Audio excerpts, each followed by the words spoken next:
Okay, let's unpack this. Welcome back to the Deep Dive, the show built entirely around giving you the shortcut to being well-informed.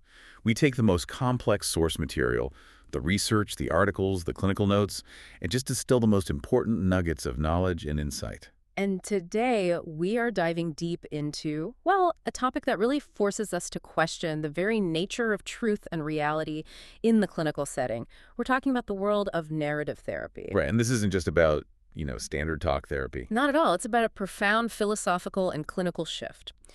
We're going to focus specifically on the advanced work developed by Dr. Arnott Vitainant in his specialized model, which, for our purposes, we'll just call the PSU model. Our mission today is, I think, pretty ambitious. We need to explore how therapy moved away from those purely objective, traditional psychiatric models. Ones that focus on symptoms, biology, chemistry. Exactly. And how it started to embrace this deeply subjective, contextual approach, where the human story, the life narrative, becomes the actual mechanism of change. And, we have to start by acknowledging the harsh clinical reality that really necessitated this shift. The source material is very direct about the limits of traditional objective methods, especially when you're dealing with severe psychological crises. You mean things like recurrent suicidal ideation? Exactly that. Think about emergency services. They do a great job stabilizing the patient. They treat the acute symptom. Maybe they admit them for observation. But the relapse rate is, well, it's devastating. It's the ultimate revolving door of psychiatric care, isn't it? The person is admitted, they stabilize, they say all the right things, articulate understanding. Right. They're discharged, and then a week later, a month later, they're right back in the hospital. The underlying problem is essentially just waiting for them to get home. That's it, perfectly. The stabilization effort manages the acute objective symptoms, the behavior, but it completely fails to address the subjective story that created the crisis in the first place. And the source material highlights Dr. Vitainant's work in this domain, especially with high-risk student populations, which showed a really remarkable turnaround. It's a statistic that just grabs you. Within 3 years of implementing this narrative approach, none of his patients who presented with high-risk suicidal ideation had a successful attempt. None. None. And they didn't require a second or third hospitalization for subsequent attempts either, even though, many of them still needed medication for baseline mood disorders. That's an incredible success rate. It suggests they didn't just manage the symptoms. They fundamentally changed the plot of the patient's life. And that's the core idea. For these severe crises, therapy isn't just a scientific model that relies on repeatable data. It's an art form. Rooted in philosophy and subjectivity. Yes. When a person is in crisis, they tell a chaotic story. The therapy helps them clarify that story, fill in the missing context, and by doing that, the entire trajectory of their life just changes. So if the scientific model hits a wall when dealing with these deep crises of meaning, where do we turn? It seems almost counterintuitive. But to understand this deep psychological change, we have to start with art history. To truly grasp the paradigm shift that gave birth to narrative therapy, you have to understand this whole philosophical arc of Western thought. It moved from seeking absolute truth outside of humanity to recognizing truth within the individual. And this movement began centuries before any therapist adopted it. Oh, centuries. So when we talk about absolute objective reality, we have to look back at the classical era. Take Leonardo da Vinci's Vitruvian Man. We see it everywhere, but we rarely appreciate what a profoundly rigid statement it's making about human perfection. It really is. It represents what the source calls the principle of the gods. The whole worldview back then was that human beings were just sort of imperfect miniature copies of a divine, ideal reality. So classical art was never about capturing individual personality or uniqueness. No, not at all. It was about honoring the subject by forcing them to conform to these ideal external proportions. And that's where we get the famous rules. The arm span must equal the body height, creating the perfect square. And the body has to fit exactly within the perfect circle. These weren't suggestions. They were seen as reflections of this cosmic, external, perfect order. Precisely. And this is the intellectual lineage of traditional objective psychiatry. It sought objective external perfection. The goal was to take the unique, messy, imperfect human being and apply an external diagnostic category, a checklist of observable symptoms to make them conform to an ideal, mentally healthy template. So if your mind didn't adhere to that external, quantifiable ideal, you were deemed deviant or ill. You were. And you see this philosophical foundation perfectly encapsulated in Raffaello Santi's The School of Athens. A masterpiece. And it illustrates that objective worldview perfectly. You look at the central figures, Plato and Aristotle. Right. Plato, dressed in red, is pointing upward. That gesture embodies his entire philosophy. That ultimate truth, the eternal form, exists in a separate heavenly realm, untouchable and perfect. So our physical, messy, emotional world is just a simulation. It's an imperfect copy of that higher truth. Exactly. And so knowledge and health, therefore, require us to strive toward understanding and adhering to that objective, absolute perfection that exists outside of us. That is the bedrock of objective reality. Truth is external. It is absolute. And until the 19th century, that rigid structure governed so much of Western science and later medicine. But then the system begins to crack. And it cracks first in Paris with the rise of Impressionism. We jump forward a few centuries, and the focus shifts from capturing the objective object to capturing subjective perception. Think of Monet's impressions, Sunrise. They weren't painting ships, they were painting light. And this was the crucial first step toward recognizing subjectivity. What's fascinating is that this shift was deeply rooted in the science of the time. It was. Optics and color theory. Impressionists used the scientific principles of color, how the three primary colors mix, to reproduce sensory data, not the object itself. Which is why if you stand close to a Monet, you don't see blended colors. You just see thousands of little dashes and spots of pure pigment. Exactly right. The blending doesn't happen on the canvas. The blending happens in your eye. Inside your brain. The perception of the vivid light, the sense of motion, the shape of the willow tree, that entire experience is actively constructed internally by the observer's mind. So reality is no longer purely external and absolute. For the first time, the internal process of the observer is acknowledged as this active, vital player in constructing truth. It's an initial scientific acknowledgement that my reality might be different from yours because my internal processor is working a little differently. This planted the seeds of doubt, right? If my perception determines the reality of the color I see, then what about the reality of my emotional state? Exactly. And this is where the brakes come entirely off the science, which leads us to Expressionism. If Impressionism was about the objective study of light, Expressionism is just a chaotic, unapologetic dive into raw feeling. Think of Edvard Munch's The Scream or Van Gogh's intense canvases. this is the true subjective revolution, and philosophically it's far more radical. The goal is no longer to depict sensory data or idealized proportions. The goal is to express intense internal emotion regardless of external facts. The source details how Van Gogh would paint the sky brighter than reality. Because that's how he felt its intensity. Paul Cézanne, another early expressionist, would distort objects, emphasizing their mass and weight, making them appear chunky or blocky.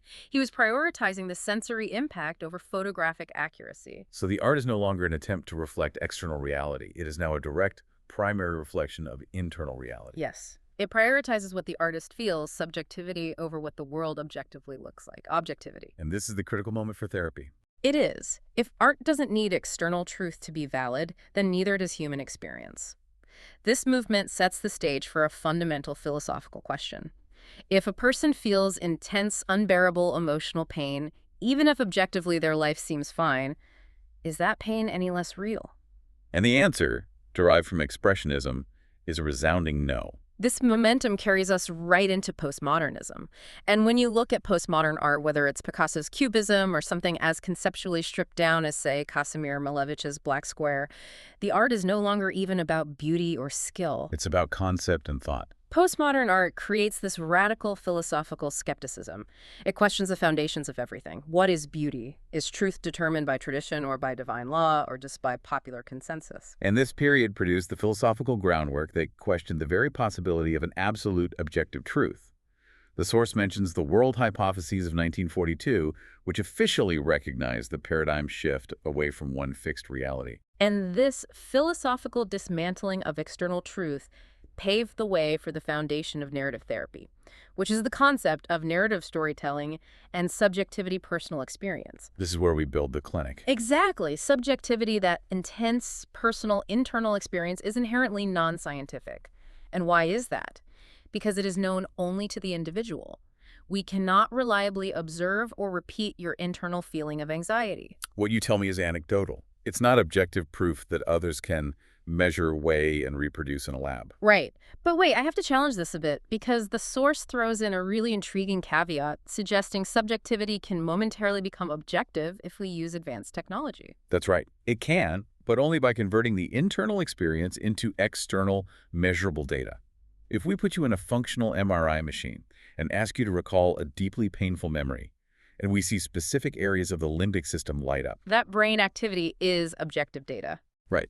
Others can observe it, measure its intensity, track its changes. But without that technological intervention, the emotional experience itself remains subjective. So in Dr. Vitayanant and other narrative therapists' practice, they are working fundamentally with subjectivity, which lives philosophically and practically beyond science. So we've moved from an era where truth was divine and external, like in classical art, to truth being a construct of the observer's senses in Impressionism. To truth being a reflection of the observer's raw internal feeling in Expressionism. That whole progression is the essential philosophical groundwork for believing that a patient's internal story is their ultimate truth. Okay, so now that we've established that subjectivity is a valid, non-scientific reality, we have to define how that subjective reality or narrative is constructed and how it dictates the shape of our lives. And the philosopher Stephen Pepper provided a critical framework for this, for understanding how humans build knowledge. He argued that we rely on two primary pillars of thought. And the separation is crucial for separating the scientific model from the therapeutic model. The first pillar is the one we know well, positional thinking. This is empirical knowledge. It's the language of engineering, physics, and, yes, traditional medicine. It's based on quantity, observation, measurement, and repeatability. We can all agree on the measurable B data, which is how we've built complex, reliable technological societies. But the second pillar is where the human drama unfolds, and it's the one that narrative therapy prioritizes, narrative thinking. This is life knowledge. It deals entirely with subjectivity, meaning, and purpose. And critically, it determines our life path and explains actions that fundamentally defy empirical logic. Like, why would a wealthy person risk everything for an affair? Why would a genius sabotage their career? Exactly. Empirical knowledge has a lot of trouble explaining things like love or intense jealousy or self-sabotage. These subjective stories dictate the scripts we live by, regardless of what logical objective data might suggest is the correct choice. So if I ask a chemist, what is water? They give me the positional answer. H2O, measurable properties. Right. But if you ask a poet, what is water? They give you a narrative answer. Life, death, cleansing, memory. Both are true, but only one explains why we cry over a breakup. Okay, so if these subjective stories dictate our path, we need to examine what those stories are actually built on. This brings us to that foundational idea that reality is not what it seems. And this is perfectly illustrated by René Magritte's famous painting, The Treachery of Images, which shows a pipe with the caption, Ceci n'est pas une pipe. This is not a pipe. It is a painting of a pipe. It's the perfect illustration. What we perceive, the picture, the thought, the feeling, is merely a representation of external reality, not reality itself. We don't experience the world directly. We experience our brain's sophisticated interpretation of sensory inputs. And the actual objective reality external to us is inaccessible and, frankly, kind of irrelevant to how we act. It is. And this ties back to our brain's law of perception being built for adaptation, right? Absolutely. Our brain doesn't seek perfect photographic accuracy. It seeks efficiency for survival. For instance, our brain will actively construct our perception internally. If we see two converging lines, our brain often smooths them out, perceiving them as a single gentle curve instead of two sharp, distinct edges. And why?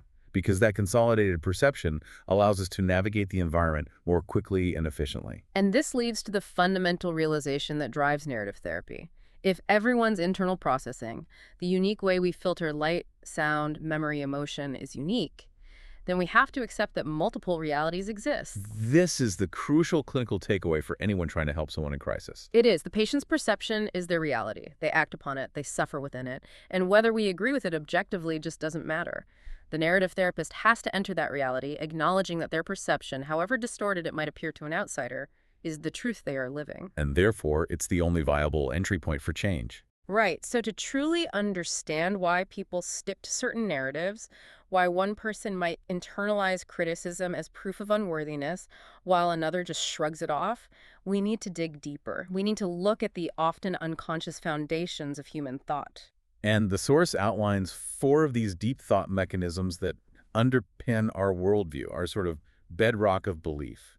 And we can split these 4 concepts, which come from Pipper's work, into 2 camps: the objective models and the subjective or narrative models. The first pair aligns with objective science, formalism and mechanism. Okay, let's start with formalism. Formalism is the process of seeing things with similar shapes or structures as being fundamentally related.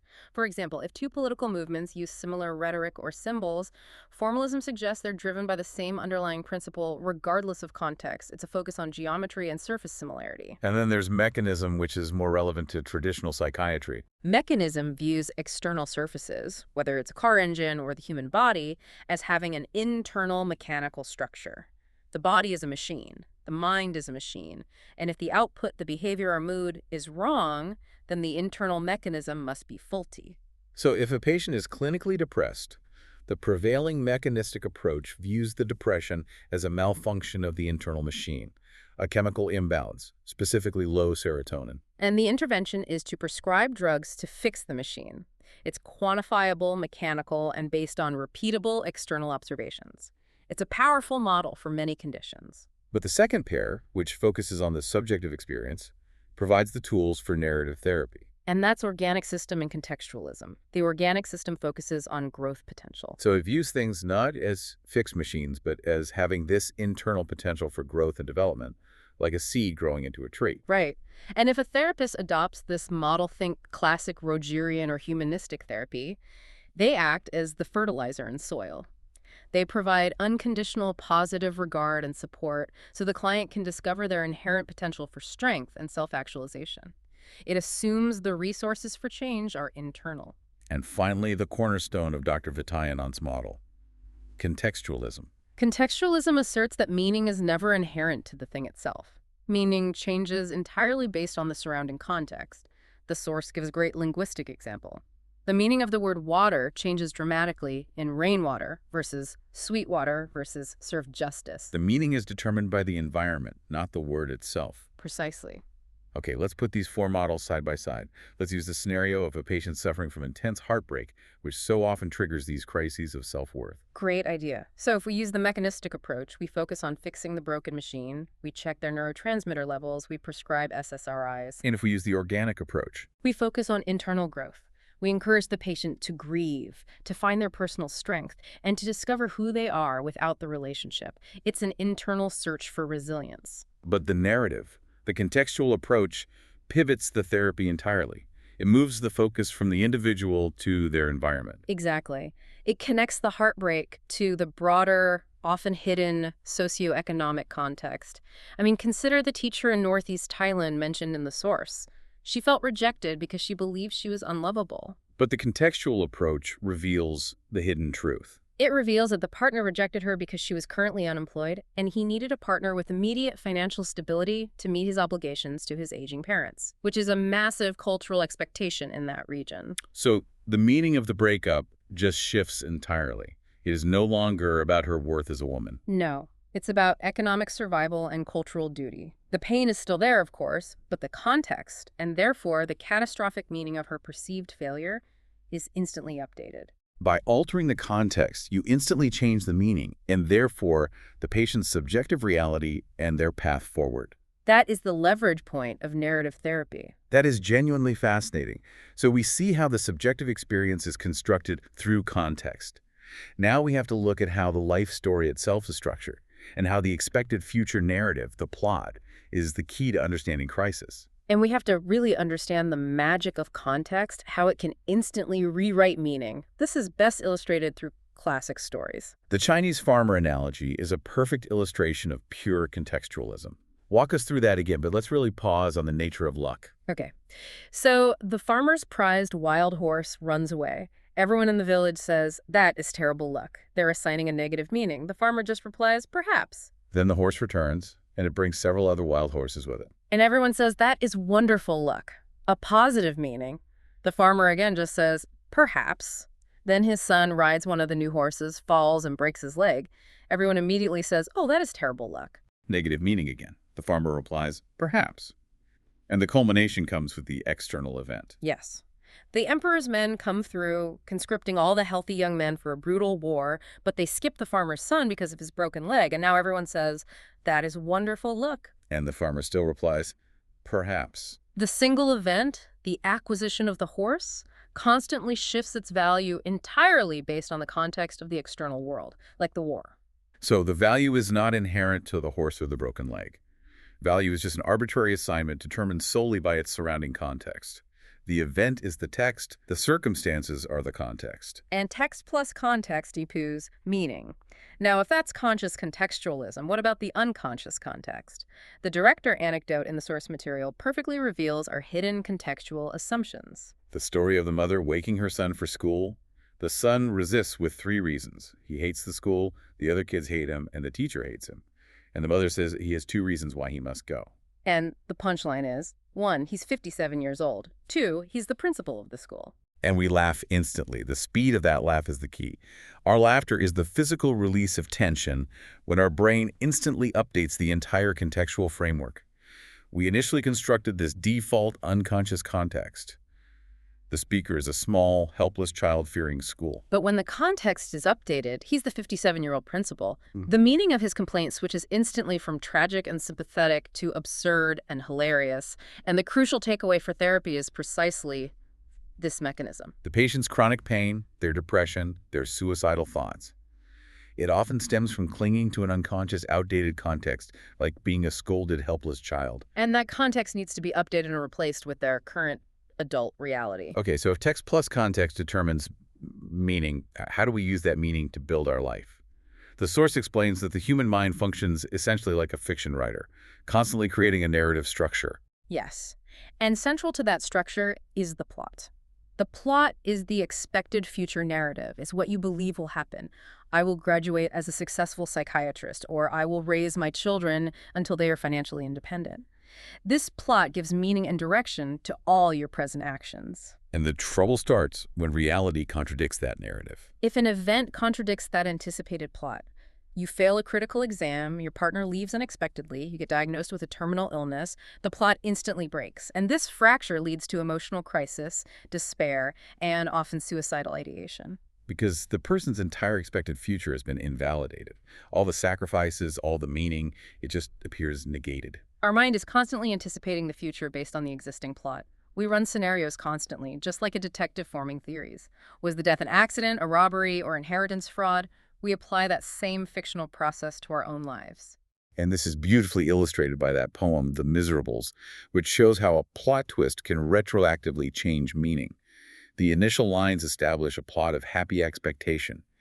I will cross mountains and woods to find you. I cannot bear to be far from my sweetheart any longer. You anticipate an excited, loving reunion. The listener is building this joyful narrative. But the plot twist instantly changes the retrospective meaning of every single one of those lines. The ending reveals he is laying a holly wreath and flowers on her tombstone. The context shifts from excited expectation to this profound, quiet mourning. Every initial line, which sounded so excited, now sounds heavy with tragic purpose because of the updated context. And the connection to therapy here is profound. The goal is not just to fix symptoms, but to literally change the plot by introducing new, powerful events and themes that actively break the old, self-defeating story. Like the idea that a cancer diagnosis means the patient's entire life purpose is just over. So when a plot shatters, what exactly breaks? It's the narrative self. It's our identity. Our sense of who we are is constructed from our life history, our autobiographical memory, which we're constantly converting into a continuous narrative story. The source makes a really compelling analogy, describing early childhood experiences, the trauma, the conflict, the intense criticism, as installing the fundamental software of the brain. And this software installs our core identity concept, like I must be perfect to be loved, or I am fundamentally worthless. And if that conflict is severe or overwhelming, if the child can't process the emotional weight, that conflict gets immediately repressed into the unconscious. That repression creates a fundamental rift in the self, where the adult acts according to scripts that were installed by the fearful, damaged child. Which leads us directly to the mechanism called mental time travel, a critical component of the PSU model. Mental time travel is the neurological ability of the brain to process the current self, past events, and future events in linked brain areas.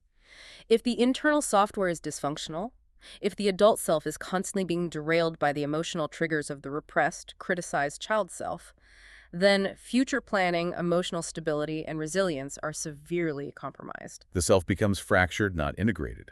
It sounds like the adult is trying to run a high-level operating system on decade-old corrupted hardware. That's a perfect analogy. The narrative goal is to update this self-software, allowing those fractured parts, the angry adolescent, the helpless child, the cynical adult, to communicate and integrate into a cohesive, positive narrative that reflects the patient's current reality and strength, not their childhood trauma. Okay, now we can move into the clinical application. Dr. Vitayanand's specialized PSU model. While the source material doesn't define the acronym, we understand this model, developed at the Prince of Songkla University, is uniquely focused on rapid intervention for severe crisis-level conflicts. It's designed to bypass years of intellectual resistance you often see in traditional talk therapy. It uses the philosophical groundwork we just discussed to create these powerful, efficient techniques. The first, and arguably the most foundational technique, is externalization. The core principle is simple, but so profoundly challenging to conventional thought. Problem is a problem. The problem is not the person. This instantly shifts the dynamic. Instead of viewing a negative behavior or trait as a fixed internal defect, a flaw in your character or your ego, it separates the flaw and names it as an external force acting on you. Let's use the strong example provided in the source.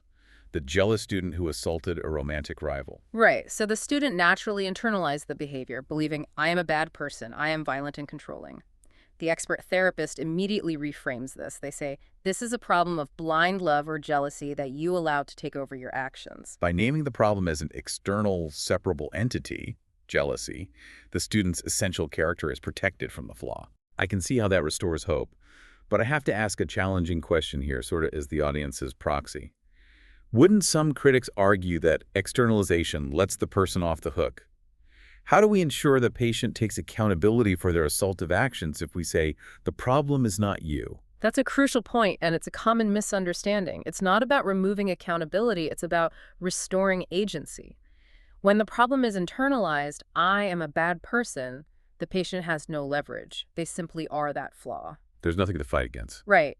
But if the problem is externalized, I am a good person who let the external force of jealousy control my actions, the patient gains agency to fight that external enemy. They are no longer defective. They are a warrior against a definable problem. So the externalization technique actually increases accountability. It does, because it requires the person to actively fight the external problem rather than passively accepting a defective identity. That distinction makes a massive difference, especially when we look at common struggles like addiction. Absolutely. Traditional CBT might focus on identifying as an addict to manage those behaviors. Externalization reframes that. It says, you are not an addict. You are a person fighting a highly insidious external force called alcohol addiction. This gives the patient the emotional and narrative power to fight it as an outside intruder impacting their family and life. Rather than fighting against an identity they feel is fundamentally flawed. Precisely. Okay, so when a patient is in crisis, they often get obsessed with their dominant story, the narrative confirming their hopelessness or worthlessness. They repeat it incessantly because it feels so true. To break this, the therapist has to become something of an archaeologist, searching for the exception. This is the exception event or sparking moment. These are moments where the problem didn't occur or where positive qualities emerged, but the patient completely overlooked them because they contradicted the dominant sad script. And these moments are often unconscious. They're just floating facts in the patient's history, unconnected to the central narrative of failure. The therapist's job is to pluck them out, connect them, and use them to begin weaving a new, stronger story. Let's go back to the heartbroken student example. Her dominant story after being dumped was, I am unlovable, I am worthless. The entire plot was defined by failure. And if the therapist were to just say, cheer up, you'll find someone new, it fails completely. It doesn't address the core identity of worthlessness. The narrative therapist instantly shifts the focus away from the perceived flaw and toward an external positive concept. How does that work in practice? The therapist highlights the exception. They'll say, wait, the mere fact that you were in this relationship means you experienced wonderful love. You were capable of both giving and receiving it. That changes the plot entirely. It moves the focus from her fixed identity, which she sees as a worthless person, to the external, positive concept of love. The relationship itself was a success in its existence. She no longer needs to cling to the bad relationship to validate her identity. She realizes she can pursue a better partner who aligns with that successful concept of love, rather than accepting her current situation as proof of her failure. Exactly. For chronic or severe issues, where the crisis is clearly disproportionate to the immediate stimulus, we have to address the deep, unconscious conflict installed in childhood. This is where Dr. Vatayanant's mental time travel technique, designed for rapid resolution, becomes so essential. The key to this technique is bypassing intellectual resistance. If we try to interpret deep trauma psychoanalytically, the patient's defenses kick in immediately. They intellectualize, they fight the interpretation, they say, no, that's not why I'm depressed. So mental time travel bypasses the conscious mind entirely. It does, by focusing on the physical feeling of the emotion. Help us understand that process. How does focusing on a feeling connect them to the past? The therapist guides the patient to anchor the emotion physically. Where do you feel the shame? In your chest, in your throat. By asking them to focus on the physical sensation of the intense guilt or worthlessness, the brain follows that specific neurological pathway back to the moment the feeling was first installed. The original source trauma. The emotional signature is identical. This is best seen in that extraordinary case of the depressed nurse who felt immense worthlessness and was suicidal after receiving only minor criticism at work. Her reaction was clearly way out of context. The external text, the criticism, was minor, but the internal context was catastrophic. The therapist guided her to focus solely on the physical feeling of worthlessness and guilt. Her brain then naturally traveled back to the source. The traumatic, repressed memory of being 10 years old, working in the rice field, when her mother was instantly struck and killed by lightning right beside her. And the child self interpreted that trauma through the lens of self-blame. She vividly relived the child's conclusion. She was too slow and at fault for not saving her mother. That single terrifying moment installed the core, lifelong I am worthless software that caused the adult nurse to overreact to every minor criticism. And the power of the intervention rests in the adult validation. Precisely. The adult therapist, acting as the wise external agent, provides the factual adult reality check and applies it directly to the child's memory. They say, you must understand, even a divine doctor 100 times faster than you could not have helped in that situation. There was nothing you could have done. And this external objective validation immediately updates the unconscious software. The source states that the overwhelming guilt was released and her years-long depression and suicidal urges resolved immediately because the fundamental crippling identity was updated. It's the instant replacement of a self-defeating script with a factual, compassionate reality. And the clinical outcome of these interventions is the restoration of the patient's core self-concept, their agency. The source uses a really striking metaphor to differentiate between resilient people and fragile people. The princess prince versus the catfish sea lion. People with strong, healthy self-concepts, the princess prince, are resilient. They focus on external purpose, leadership, and helping others because their internal value is secure. Conversely, people with fragile self-concepts, the catfish sea lion, are characterized by high sensitivity to criticism, a crushing fear of abandonment, and the constant need for external validation. They often feel they have to endure suffering to prove they deserve acceptance or love. The source illustrates this with that ambiguous image of the woman sitting and the man standing, which can be interpreted as either a royal couple, the prince and princess, or as a low-value circus act. The sea lion balancing a ball or a fish. A patient with internalized worthlessness will immediately see the sea lion. And narrative therapy helps them update the software so they can recognize themselves as the princess or prince. They shift their internal dialogue from, do I deserve this validation, to, how can I apply my value to the world? And the ultimate proof is the nurse's life change. Once her foundational guilt was resolved through mental time travel, she stopped performing penance for her mother's death through her stressful ICU work. She authored a completely new, integrated life plot. She quit the punishing ICU role, which she had used to compensate for her internalized worthlessness, and moved to a less demanding role that truly reflected her value and genuine desire for contribution, not self-flagellation. She was no longer the victim of internalized guilt. She was the agent of her own self-determination. Okay, to solidify the power of plot and context, let's turn to the two detailed, powerful clinical cases provided in the source material, starting with the terminal cancer patient. This case is a textbook example of a catastrophic broken plot. The patient was a successful contractor. His identity was stability, wealth, and capability. He had 2 cars, a comfortable home, a clear role as a family provider. And the cancer diagnosis just shattered that identity. He wasn't just facing death, he was facing the loss of his entire life narrative. He felt that all his hard work was now worthless. His future as a provider was gone, leading to intense depression and a functional collapse. So the crisis wasn't the objective cancer cells, it was the subjective meaning attached to the diagnosis, the total invalidation of his life's expected future. His initial coping was still locked in the old plot. He stayed to comfort his wife, but this was driven by avoiding the sad consequences of his diagnosis, not by finding new meaning. The narrative intervention needed to find a context powerful enough to restructure the remaining time he had. So how did the therapist find the sparking moment that allowed for the new plot construction? The therapist carefully searched for moments of profound agency and meaning that existed outside the narrative of fighting the disease, and the patient revealed a detail that provided the entire structure for the new plot. What was it? He desperately wanted to live 5 more years for his 2-year-old child. And this child was born later in life after a special prayer at a specific sacred temple, which added this immense spiritual and existential weight to the child's existence. That single detail is the key.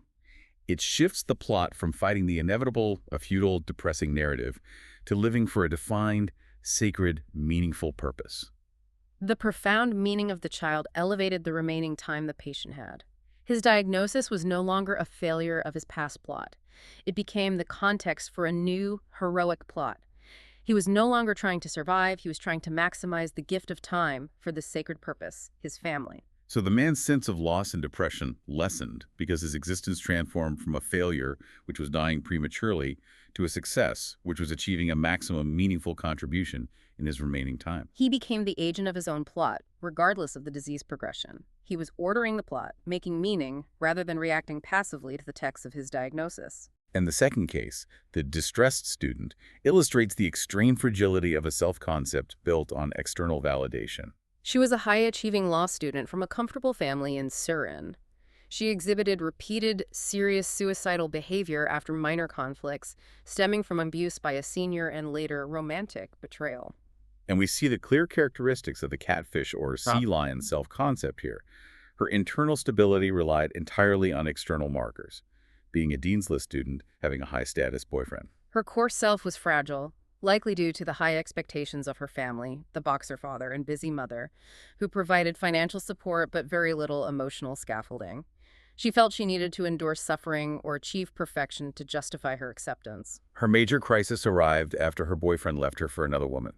She felt fundamentally worthless, which led to multiple serious attempts at suicide. Pills, self-harm, hanging attempts. And the source highlights a crucial dynamic. Her attempts often coincided with the boyfriend being physically present or about to leave, for instance, right before he went to soccer practice. That wasn't just desperation. It was a desperate plea for validation. Or worse, a test of her value. If I am this valuable, you will stop what you are doing and save me. She was using crisis to secure external validation for her fragile internal self-concept. So the narrative intervention needed to break this validation cycle and externalize the pain. And when she struggled with the shame of the betrayal, feeling it was a flaw in her character, the therapist intervened with externalization. The therapist reframed the issue. They said, infidelity is a problem that permeates society, not a flaw inherent in you. Your friends and family support you 100%. And that separated her self-worth from the external action of her ex-boyfriend. Yes.